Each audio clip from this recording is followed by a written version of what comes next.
Visitados pela nossa equipe em Portugal. A quase 900 metros de altura está a Vila de Marvão, uma fortaleza construída na região do Alentejo e que guarda uma semelhança geográfica com uma cidade piauiense. Confira na matéria especial de Cíntia Lages.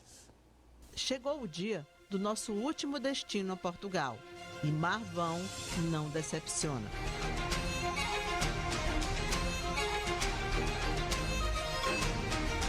A aldeia alentejana fica no alto da Serra de São Mamede. Ruas estreitas, casas pequenas, pouco mais de 500 pessoas vivem aqui. O artesanato é uma das atividades da região, um ofício que o Mário aprendeu com a família. O material é madeira de castanheiro, bravo, e estou a labrar madeira, a preparar madeira para fazer as cestas. Nossa região é muito rica do ponto de vista de grandes extensões de sotos e castiçais, cujo fruto é a castanha.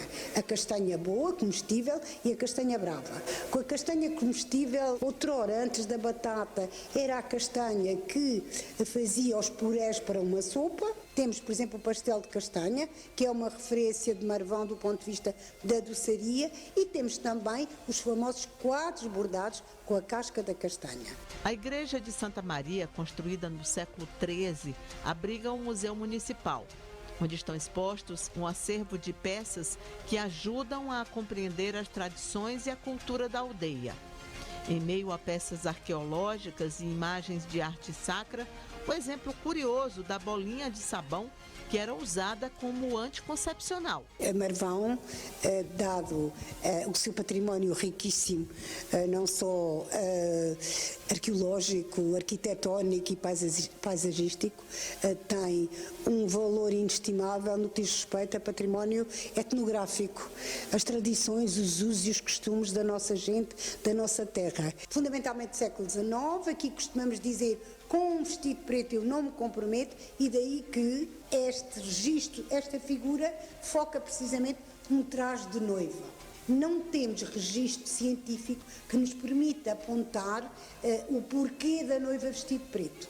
Como curiosidade dizemos: coitada, ela não sabia para aquilo que ia. E então, digamos que há aqui uma ilação que é tirada, mas sem fundamento nenhum. O que podemos apontar é que, quanto maior fosse a mantilha, esta mantilha tão pouco associada aos vizinhos espanhóis, e quanto maior ela fosse, mais rica era a pessoa detentora deste mesmo traje. O castelo fica um pouco mais acima. A primeira característica que se observa é que ele foi erguido sobre a pedra da serra. O homem, desde a pré-história, em que isso fixou. Por isso nós temos uma ocupação pré-histórica muitíssimo densa, muitíssimo concentrada, sempre ao lado do rio. As comunidades estabeleceram-se aí, mas precisavam de sítios de refúgio. Na Idade do Ferro, constrói-se aqui a primeira fortificação. Logo na Idade do Ferro, imediatamente antes da chegada dos romanos. Quando os romanos chegam, esta zona é ocupada por eles e toda a população que aqui estava tem obrigada a ir para a cidade da Amaia trabalhar para os romanos. O monumento faz homenagem a Ibn Marwan, líder muçulmano responsável pela construção. Ibn Marwan, um indígena da Península Ibérica, que se converte ao Islão, vai criar um Estado autónomo que começa na zona de Badajoz, passa por Marvão, vai até Coimbra, e aqui neste sítio vai criar uma fortificação e uma cisterna, no século IX. Ele chamava-se Ibn Marwan al-Jiliki. É do Ibn Marwan que nasce a palavra Marvão. Portanto, nós estamos num sítio que começou a ser ocupado na Idade do Ferro, que os romanos controlaram, que depois Ibn Marwan vai novamente fortificar, e aqui institui-se, de facto, uma povoação já fortificada pelo Ibn Marwan. Com a reconquista cristã, Afonso Henriques ocupa este território, mas era um território em que a população não existia. A população tinha sido ou dizimada pela reconquista cristã ou tinha fugido. E então esta zona é entregue às ordens religiosas para ser povoada. E logo em 1226, Marvão recebe o primeiro foral, a primeira carta de foral, e é atribuído o título de concelho. Passa-se o município mais importante desta zona, que dominava todo um território que se estendia para o lado de Espanha até o pé de Cáceres, e até o Tejo, e até a Ponte Sor, e até o Guadiana. O castelo fica dentro da fortaleza de Amaia. mais de 800 metros acima do nível do mar, é onde nós chegamos agora, nesse ponto aqui do castelo. Para se ter ideia do nível de proteção dessa fortaleza construída no século IX. Aqui nós estamos exatamente na linha de tiro do canhão, disparado em direção ao território espanhol, porque esse era um espaço de defesa do território. Estamos da colina mais alta sobranceira ao Rio Severo. O Rio Severo é um dos poucos rios em Portugal que corre de sul para norte. Nasce na Serra de São Mamede, no sítio mais alto do Alentejo, e vai desaguar no Rio Tejo. Como parte das estratégias de defesa, o castelo possuía uma cisterna, uma das maiores de Portugal. Olha que a gente tem que entrar com a cabeça um pouco baixinha, porque... Ai, temos que tirar as máscaras. Entre sozinha. Uau! A acústica desse lugar é uma coisa impressionante. Daqui é uma cisterna. Olha isso.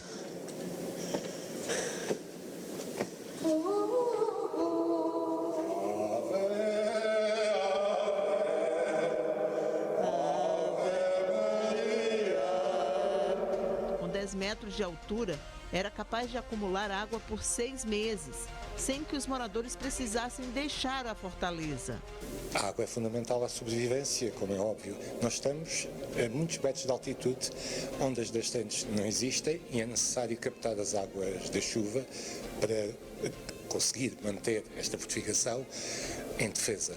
Por isso, quem desenvolve a estrutura fortificada de Marvão teve que pensar na captação das águas.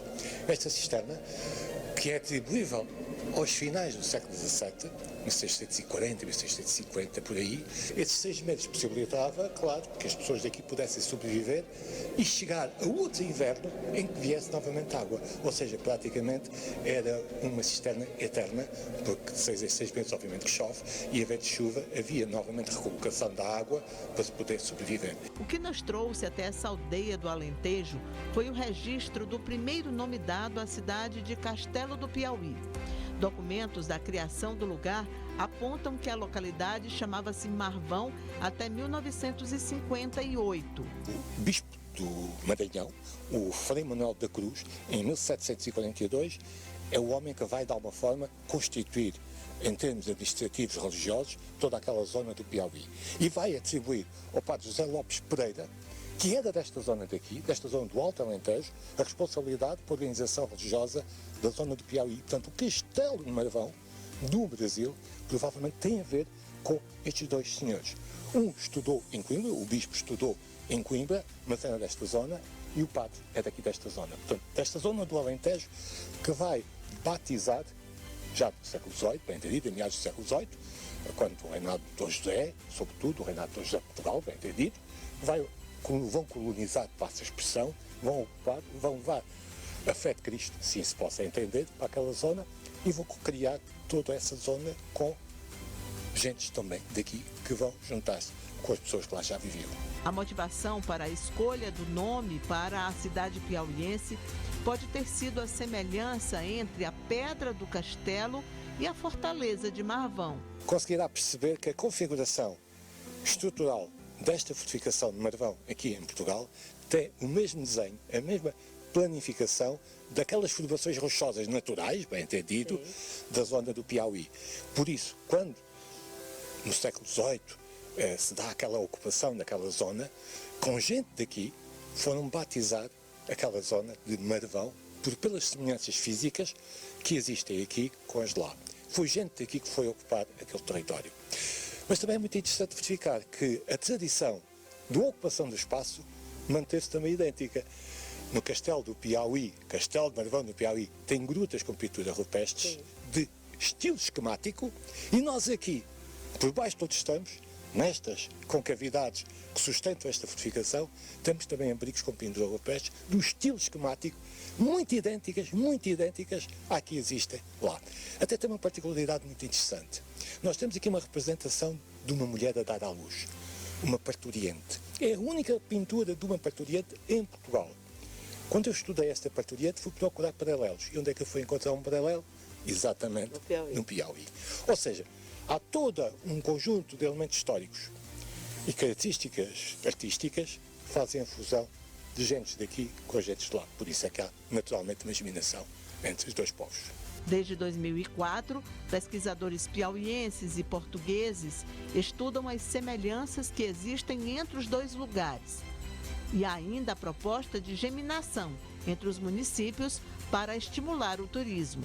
Partiu primeiro de uma vinda de marvão brasileiro cá, entretanto estabeleceram-se esses contactos, esses conhecimentos, que depois gerou uma ida de uma comitiva de marvão lá a Marvão, lá no Brasil, portanto, onde existiram trocas culturais, históricas, e viu-se que efetivamente haveria a necessidade de dar continuidade a esse projeto, que posteriormente e depois acabaram também por vir a Marvão numa outra viagem. Portanto, nós estamos agora a ter esse conhecimento e é interessante mantermos essa troca de experiências de um lado e do outro.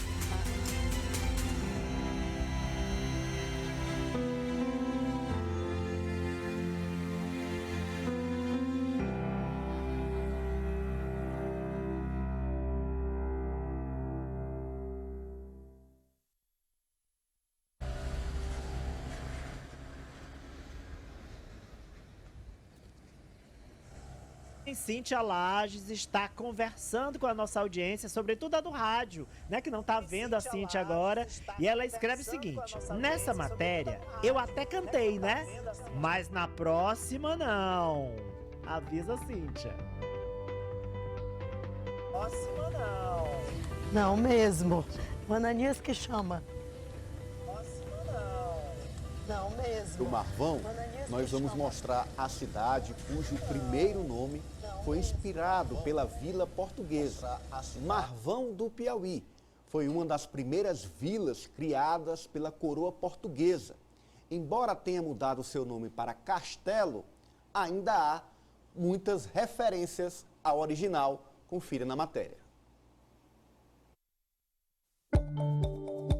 Maria Ivandildes é cuidadosa na hora de passar as páginas dos livros cedidos pela igreja. Aqui estão registros de batismo e casamento entre 1799 e 1852. Eu participei desse grupo, Líder de Vanguarda, e a gente fez esse resgate. A pessoa tem que conhecer a sua história para amar o seu lugar, né? Castelo do Piauí não tinha uma data de aniversário definida. Nós fizemos um resgate de documentos, né, no cartório, né? E lá no cartório nós encontramos uns documentos, uns escritos que falavam dessa data de 13 de setembro. Fizemos história nesse momento desse resgate, né? E não faltam memórias da Vila Marvão, fundada em 1762. Então, o senhor nasceu em Marvão? Foi.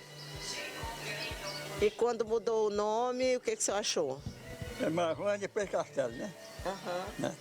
Dois já, né? Isso. Na praça foi erguida a primeira igreja, uma das mais antigas do Piauí. E o monumento é uma referência à vila.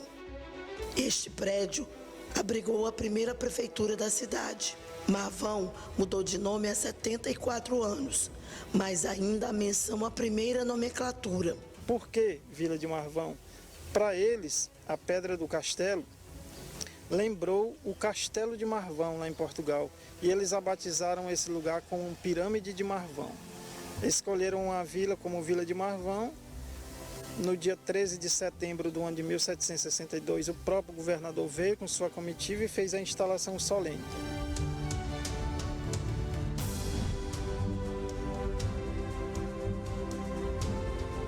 E tudo nos traz até esse conjunto de rochas, conhecida como a Pedra do Castelo. Trata-se de um monumento geoarqueológico localizado a 20 quilômetros do centro urbano. No meio da Caatinga, a estrutura natural teria entre 240 e 260 milhões de anos. Ela lembra a fortaleza medieval, com seus paredões de defesa, torres e salões. As semelhanças com um castelo continuam do lado de dentro. Nós entramos agora e aqui a gente vai ver uma sucessão de cavernas. Aqui, olha, existem 4 cavernas somente nesse meu lado direito.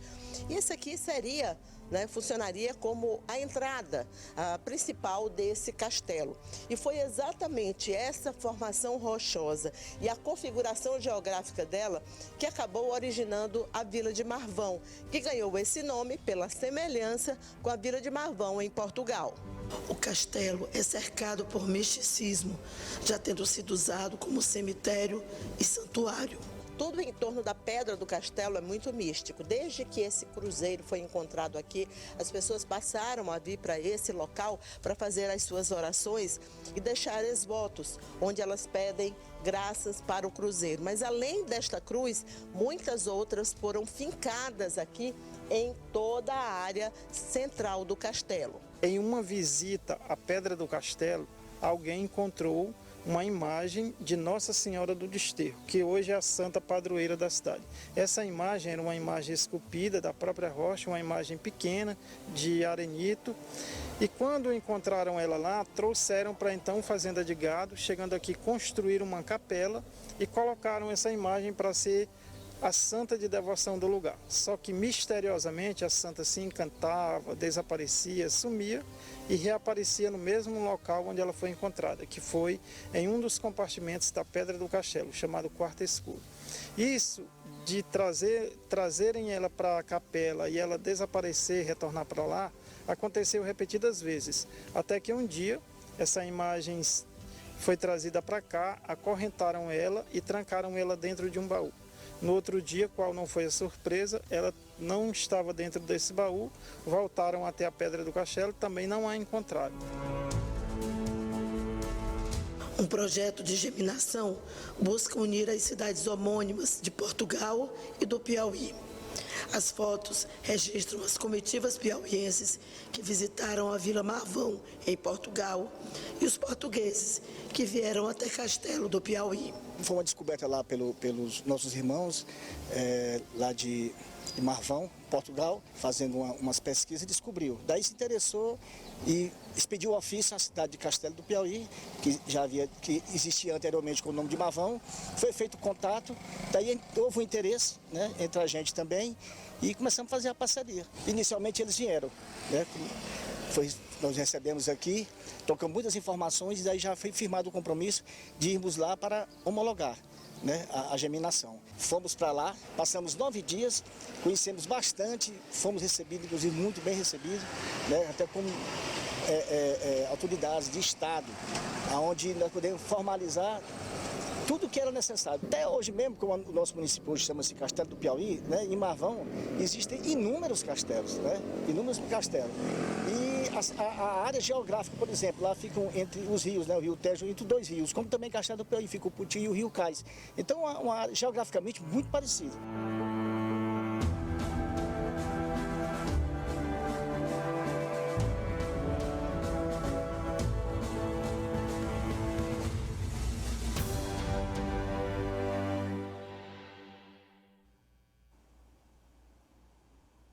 Cíntia Lages está de volta e ela diz o seguinte: boa tarde a todos e saúde para vocês. E que você, Cíntia Lages, já recupere a sua voz inconfundível e volte aqui para o Notícias da Boa e para a TV. Amém, amém. Que seja rápido. Já a Cíntia está de volta.